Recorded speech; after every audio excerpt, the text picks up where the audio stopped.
Olá, esta é uma videoaula de Estruturas Metálicas 1 do curso de Engenharia Civil na modalidade de ensino remoto emergencial sobre peças comprimidas. Atenção! O material a seguir é uma videoaula apresentada pelo professor Messias Júnior Lopes Guerra como material pedagógico do IFMG, dentro de suas atividades curriculares ofertadas em ambiente virtual de aprendizagem. Seu uso, cópia e/ou divulgação em parte ou no todo, por quaisquer meios existentes ou que vierem a ser desenvolvidos, somente poderá ser feito mediante autorização expressa deste docente e do IFMG. Caso contrário, estarão sujeitos às penalidades legais vigentes. De modo geral, podemos observar em algumas estruturas essas peças submetidas a uma compressão axial decorrentes de ações estáticas, como, por exemplo, em componentes treliçados de galpões, em pilares treliçados de galpões e também em contraventamentos em edifícios de múltiplos andares, que são essas peças na diagonal. No dimensionamento dessas peças comprimidas, um dos modos de colapso a ser considerado é a estabilidade da barra, supondo que ela possua uma curvatura inicial. Esse tipo de estabilidade podemos chamar de flambagem global. Mas um outro tipo de colapso é a flambagem local, que é um tipo de instabilidade que ocorre nos componentes da seção de um perfil metálico, como vocês podem observar nesse perfil tipo rack, onde ocorreu uma flambagem localizada, por isso o nome flambagem local. Então, em diversos tipos de perfis podem ocorrer esse tipo de instabilidade, como por exemplo nas mesas de um perfil I ou H, ou na sua alma, e também nas flanges de um perfil U ou em um perfil cantoneiro. Vale ressaltar que em um perfil cantoneira, esse tipo de instabilidade acontece com apenas uma semi-meia onda. Na flambagem global, esse deslocamento transversal V0 de uma barra com essa curvatura inicial aumenta continuamente com o acréscimo das forças axiais de compressão, até que essa barra não consiga mais resistir a esse tipo de solicitação e, com isso, resultando em um estado limite último. Esse comportamento, então, é estabelecido baseado na relação entre a força axial atuante, Nc, que vem de N de compressão, e o seu deslocamento na seção transversal central, Vt, e é composto por três etapas, sendo a etapa elástica, a etapa elastoplástica e a última etapa, que é a etapa de colapso. Na primeira etapa, a elástica, se inicia quando a força axial Nc começa a atuar nesta barra e o deslocamento transversal Vt é igual ao deslocamento inicial V0. E se encerra quando a força axial Nc alcança a força axial N crítico, conforme vocês podem ver aqui no gráfico, dando início ao escoamento da seção central na parte interna da barra. A próxima etapa, a elastoplástica, começa com o aumento do valor da força axial Nc para além da força axial Ncr, dando início à propagação do escoamento na parte interior da região central da face interna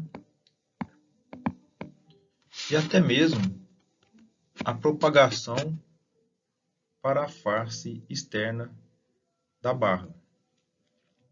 avançando até mesmo para essas regiões vizinhas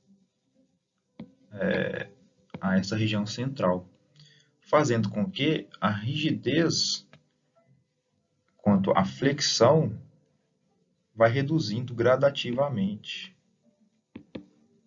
Ou seja, a inclinação dessa reta vai diminuindo, desta curva vai diminuindo à medida que vai se propagando o escoamento na região central. E na última etapa, a de colapso, o escoamento atinge toda a seção transversal central da barra, que entrando em colapso por instabilidade. Essa força axial NC agora, que causa esse colapso, é a força máxima que a barra suporta, ou seja, é a força axial resistente nominal NCRK da barra. E após esse escoamento da seção transversal, o deslocamento VT começa a aumentar muito, conforme vocês podem ver aqui no gráfico, com a redução constantemente da força axial NC, tornando com isso um mecanismo de colapso em V, como vocês podem observar na última imagem. Essa força axial resistente nominal depende da distribuição das tensões residuais nessas barras estruturais. Tensões estas que são provenientes do processo de fabricação. E esta força resistente será menor naqueles perfis em que a tensão residual de compressão é mais intensa nas regiões da seção transversal central, que é onde a força axial de compressão causa uma maior tensão de compressão, uma vez que o escoamento e, por consequência, a rigidez da barra se iniciarão antes, que é onde a força axial alcança a força axial N crítico.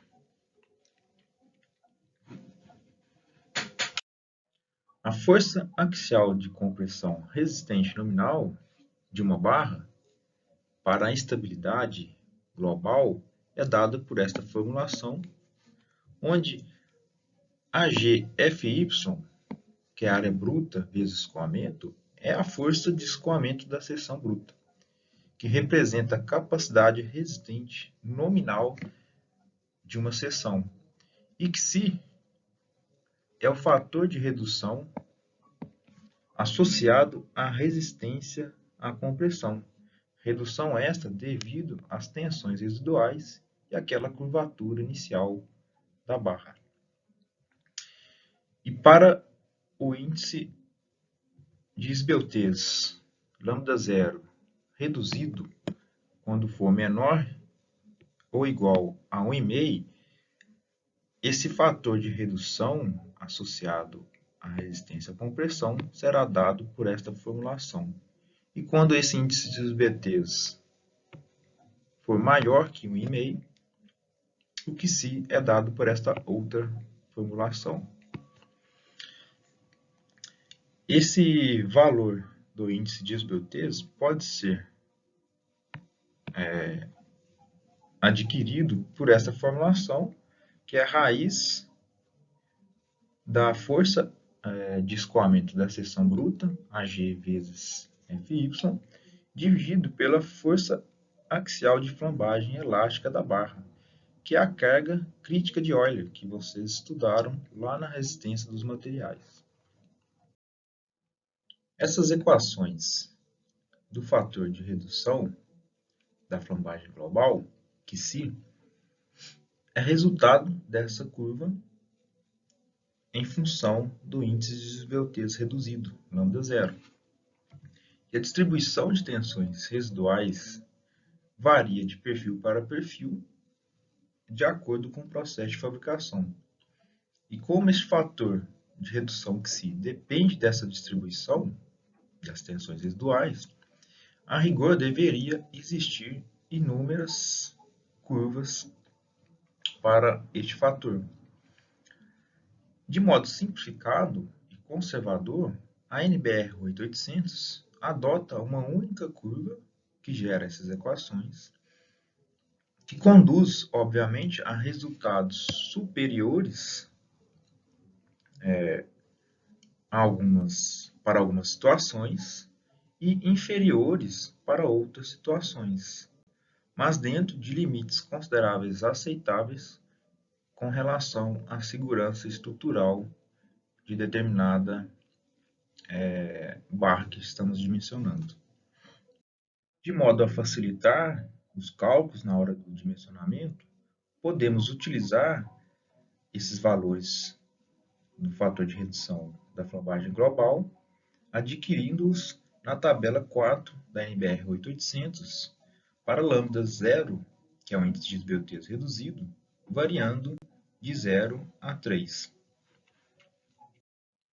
O menor valor da carga de Euler, que é a força axial de flambagem elástica, NE, deve ser determinado dentre os possíveis modos de flambagem de uma barra,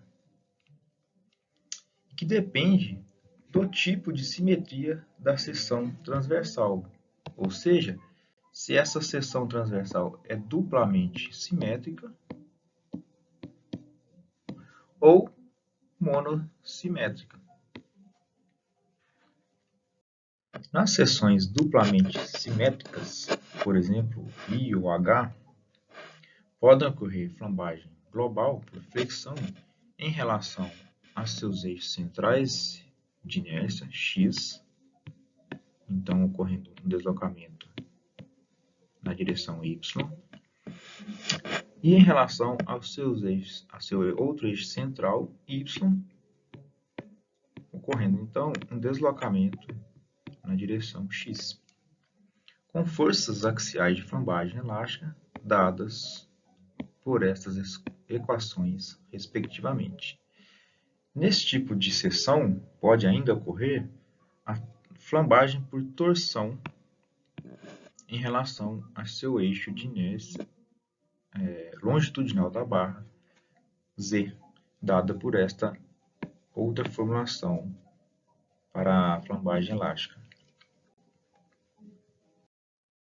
Para os comprimentos de flambagem por flexão em relação aos eixos X e Y, os coeficientes de flambagem Kx e Ky são fornecidos nesta tabela E1 da NBR 8800 em função das condições de contorno das extremidades da barra a ser dimensionada.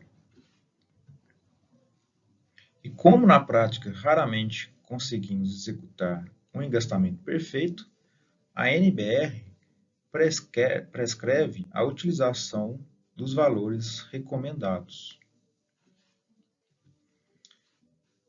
O comprimento L, vale destacar, que é o comprimento destravado da barra dimensionada. Por exemplo, se essas barras aqui fossem uma barra só, o comprimento destravado seria este comprimento entre as partes dos contraventamentos. E para o comprimento de flambagem por torção KZLZ, que está em relação ao eixo longitudinal Z de uma barra, o coeficiente Kz pode ser tomado como 1 quando ambas as extremidades desta barra possuem rotação em relação ao eixo longitudinal impedidos. Então, elas não podem girar aqui, já que está travada. Como vocês podem ver, esses apoiozinhos aqui impedindo-as de girarem. Mas possuem um empenamento livre, que seria a rotação das mesas, por exemplo. empenamento, que chamamos de empenamento. E este fator, esse coeficiente de flambagem caseira, pode ser tomado como 2 quando uma das extremidades dessa barra possui rotação e empenamento livres em relação a este eixo longitudinal. E a outra face, por ser engastada, possui rotação e empenamento impedidos.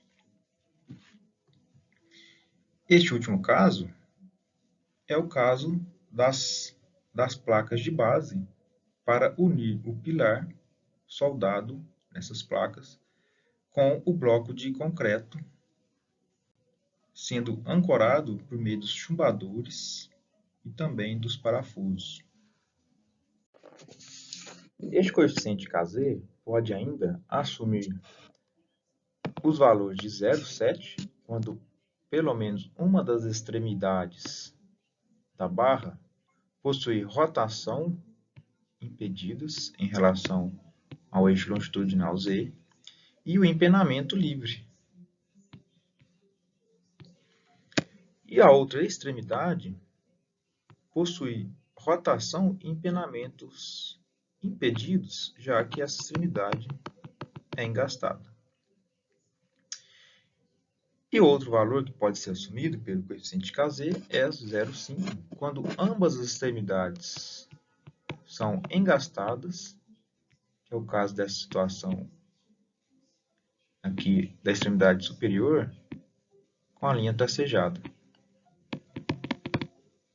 Então, neste caso, tanto a rotação em relação ao eixo longitudinal Z, quanto o empenamento serão impedidos.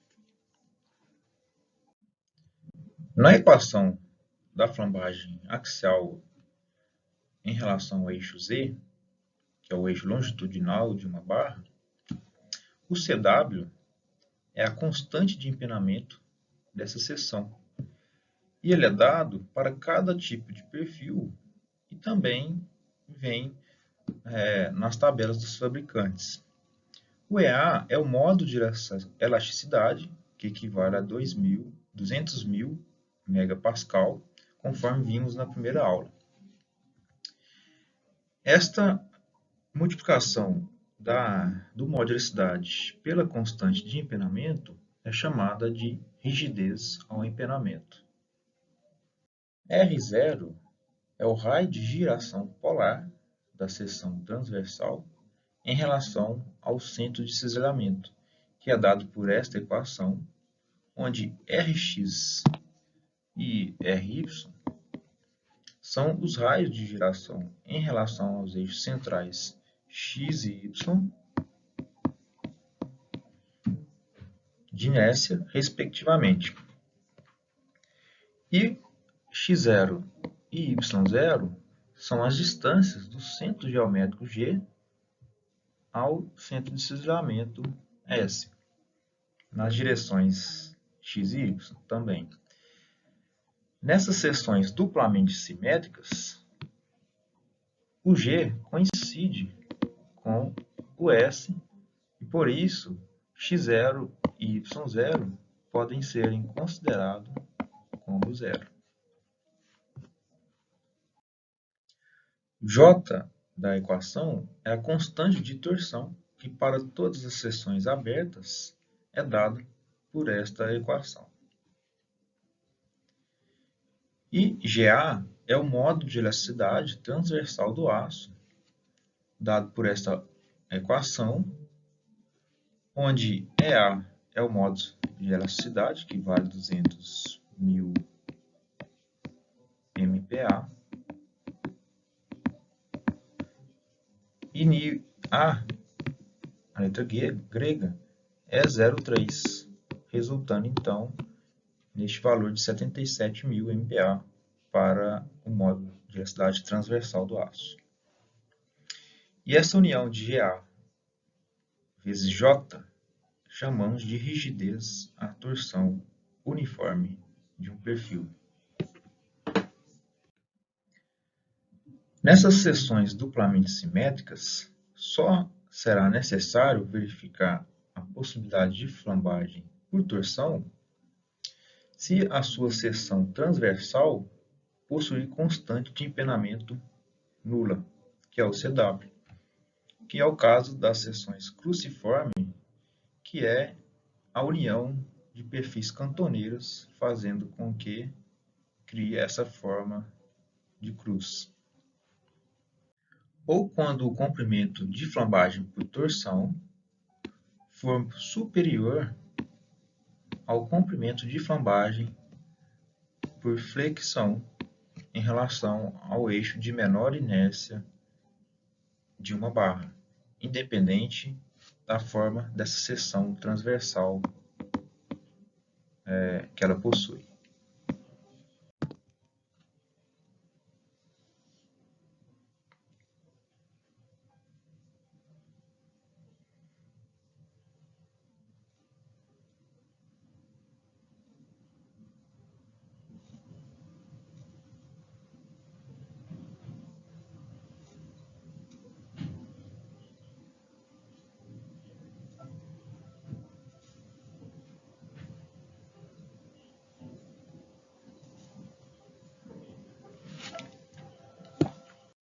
Já para as seções monossimétricas, que é o caso das seções que possuem apenas um eixo de simetria, como é o caso dos perfis Is, de mesas com tamanhos diferentes, dos perfis U, dos perfis T e dos perfis cantoneira, que podem possuir somente flambagem por flexão e flambagem por flexotorção, que é a flexão e a torção da seção juntos. Então, na flambagem por flexão em relação ao eixo central de inércia, que não possui simetria, conforme vocês podem ver aqui, supostamente para o eixo x, é dado por esta equação. E para a flambagem, a torção, junto com a flexão, que chamamos de flambagem por flexotorção, é dado por essa outra equação, bem maior, onde N é Y e N é Z são as forças axiais de flambagem elásticas calculadas pelas aquelas equações apresentadas anteriormente.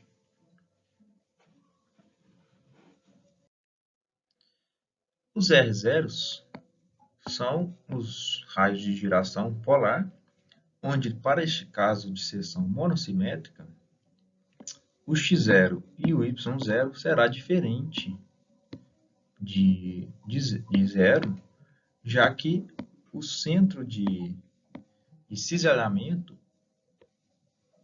e o centro de gravidade da seção, ou seja, o centro geométrico, não se coincidem. Então, para cada tipo de perfil, haverá uma formulação para esse x0 e y0, mas que também podem ser encontrados nas tabelas de fabricante. Algumas situações particulares das cantoneiras merecem ser destacadas. Por exemplo, elas são utilizadas como barras comprimidas em uma treliça, que estão ligadas nas suas extremidades por meio da mesma aba, como vocês podem ver neste exemplo, e a outra aba ficando livre. Isso ocasiona uma excentricidade da força de compressão que provocará momentos fletores nessa barra comprimida,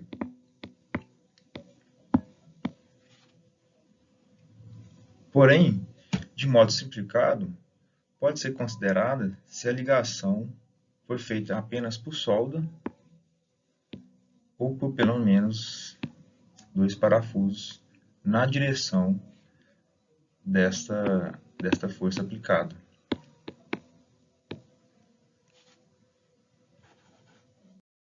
Para isso, consideramos que o movimento de flexão da cantoneira em relação ao eixo centroidal y1, que é esse aqui, que é perpendicular à aba da cantoneira que está ligada, fica restringido. E a flambagem ocorrerá com flexão em relação ao outro eixo, que é o eixo x1, que é paralelo à aba conectada, com a força axial de flambagem elástica dada por esta equação, onde o Kx-Lx é dada por esta equação quando L sobre R for menor ou igual a 80 e o Kx-Lx é dado por essa outra equação quando L sobre R for maior que 80. Vamos passar a estudar agora o outro tipo de instabilidade que pode ocorrer nos perfis metálicos.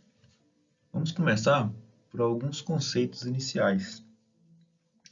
Os elementos que formam esses perfis estruturais, principalmente de seção aberta, geralmente são planos e apoiados em uma ou em duas bordas longitudinais do perfil, sendo a nomenclatura AL dada aos elementos apoiados e livres, pois este apenas está apoiado em uma de suas laterais, conforme vocês podem ver nessas figuras. Então, este elemento AL está apoiado aqui e aqui ele está livre.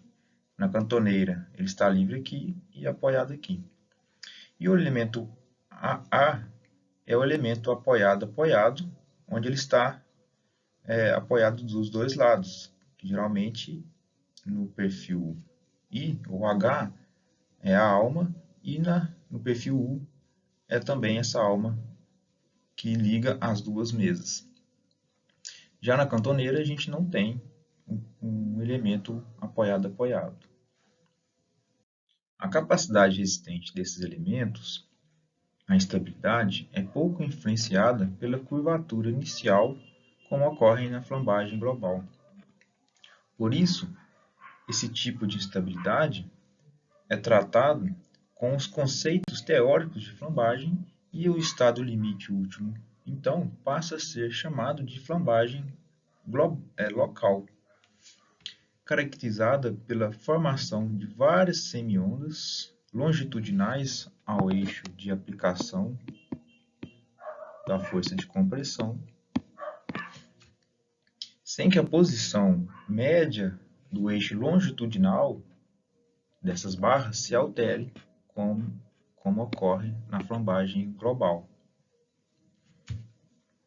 Exceto para a cantoneira, na qual a flambagem local é caracterizada apenas por uma semionda.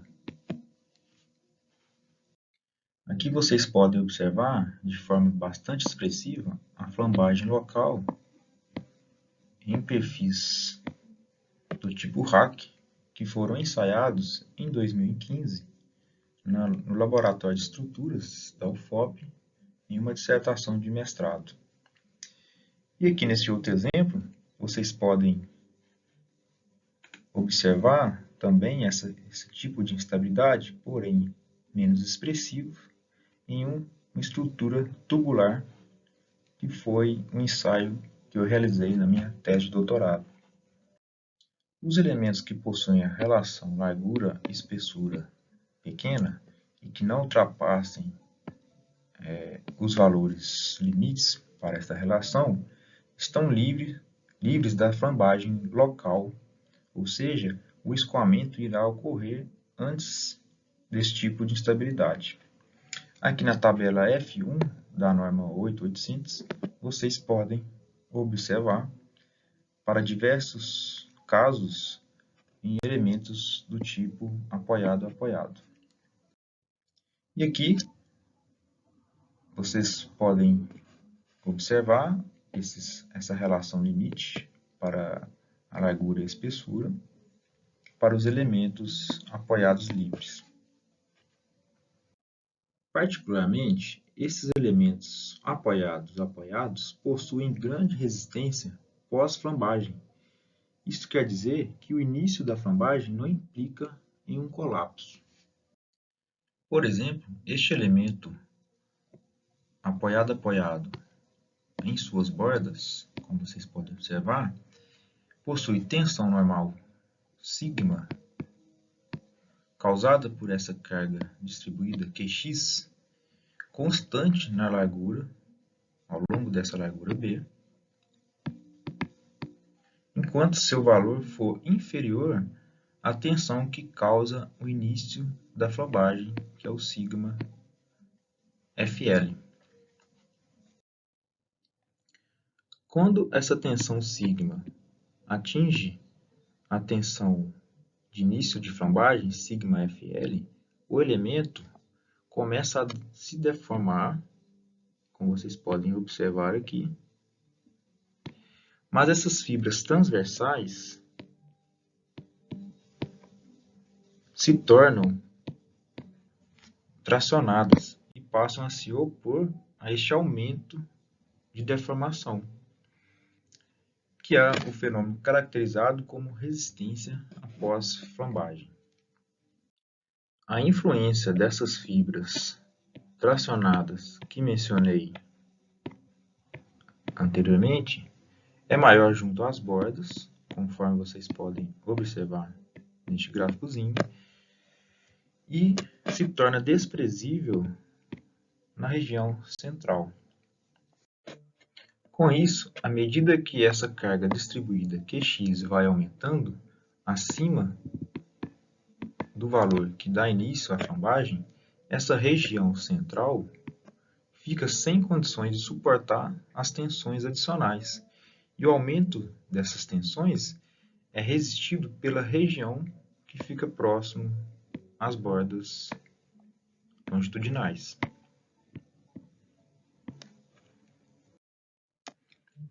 Desta forma, a tensão ao longo da largura B dessa placa, ou desse elemento apoiado, torna-se não uniforme, com valores maiores junto às bordas, ao longo desses apoios longitudinais, e menores na região central, onde a tensão chega a se reduzir, ficando com valores menores do que a tensão Fl, que é de início de flambagem.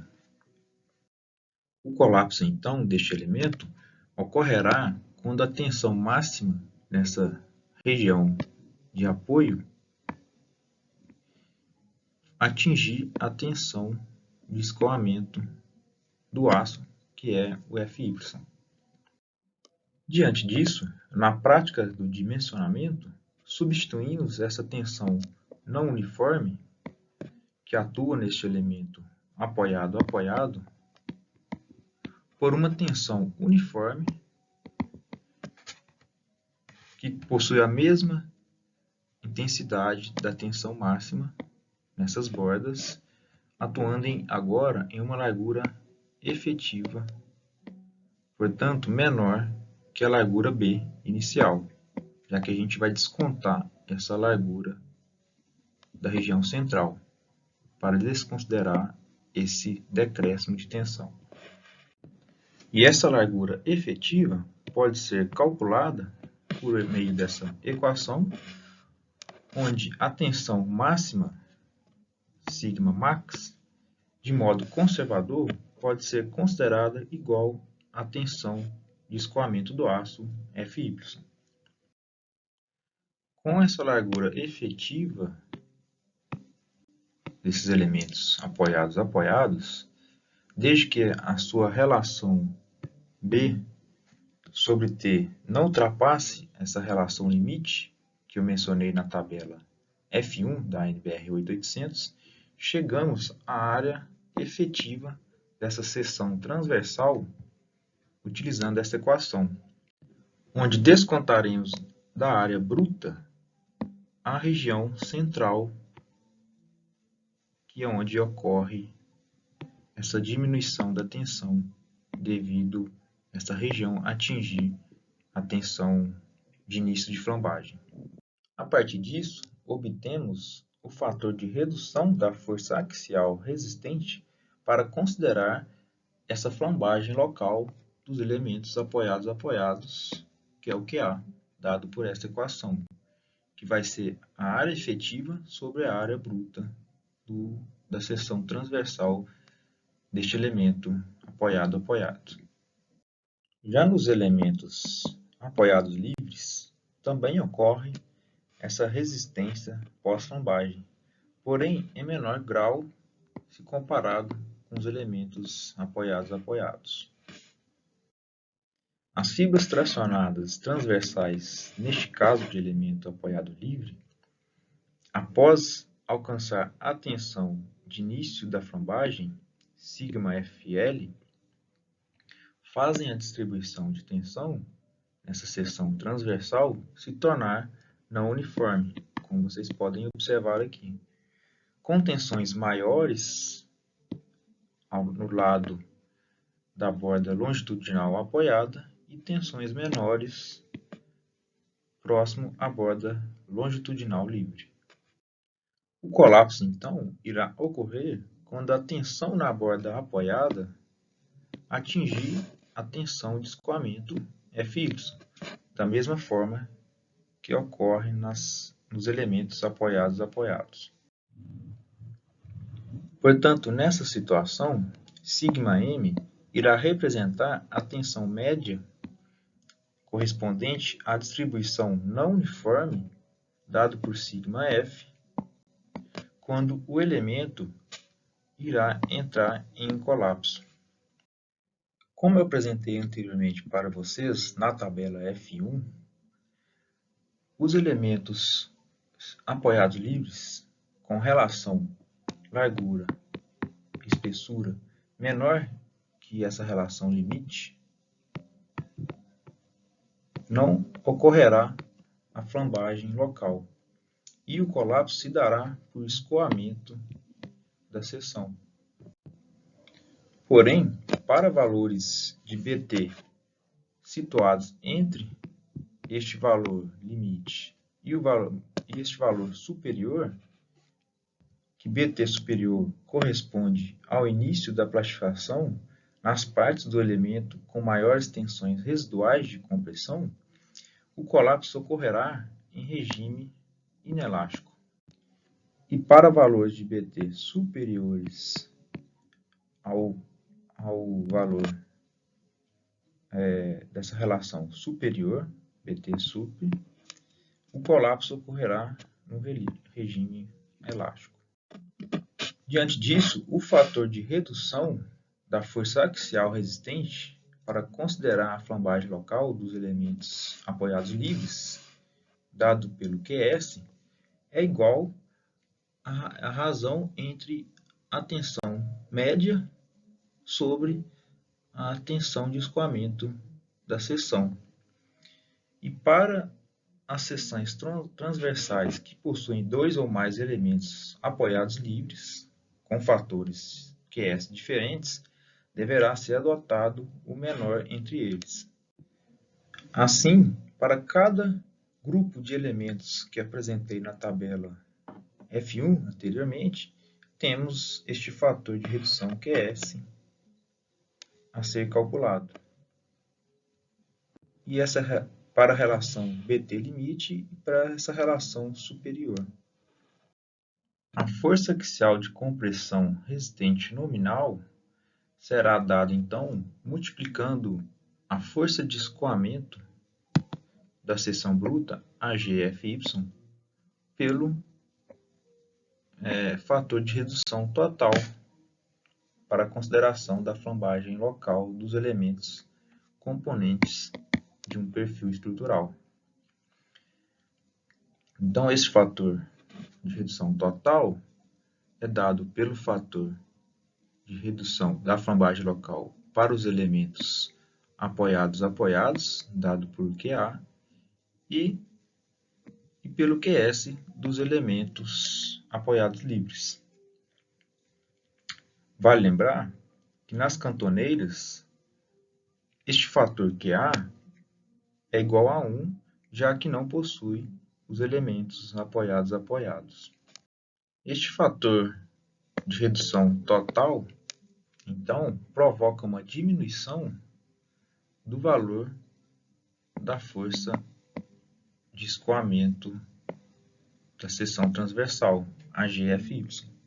E essa força menor deve ser utilizada na determinação do índice de esbeltez reduzido, λ0, que passa a ser considerado este fator de redução total.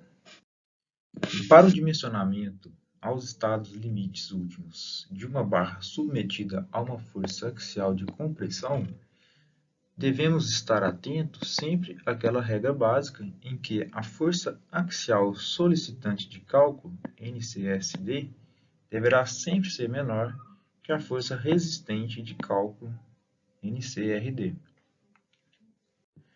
a qual agora passa a considerar tanto a flambagem global, dado pelo fator de redução Psi, quanto pela flambagem local, dado pelo fator de redução Q, que multiplicados pela força axial resistente nominal AGFY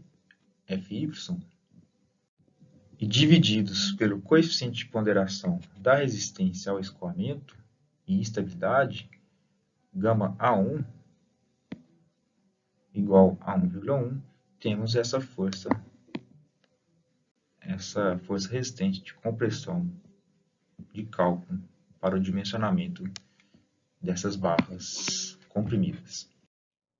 Se este fator de redução da flambagem global for igual a 1 e o fator de redução da flambagem local Q for menor que 1, o estado limite último que poderá ocorrer é a flambagem local.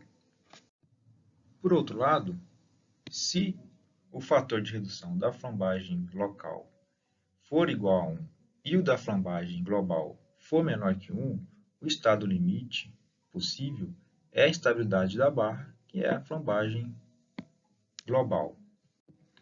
Se por um acaso ambos os fatores forem menor que 1, ocorrerá a interação entre a flambagem local e a flambagem global.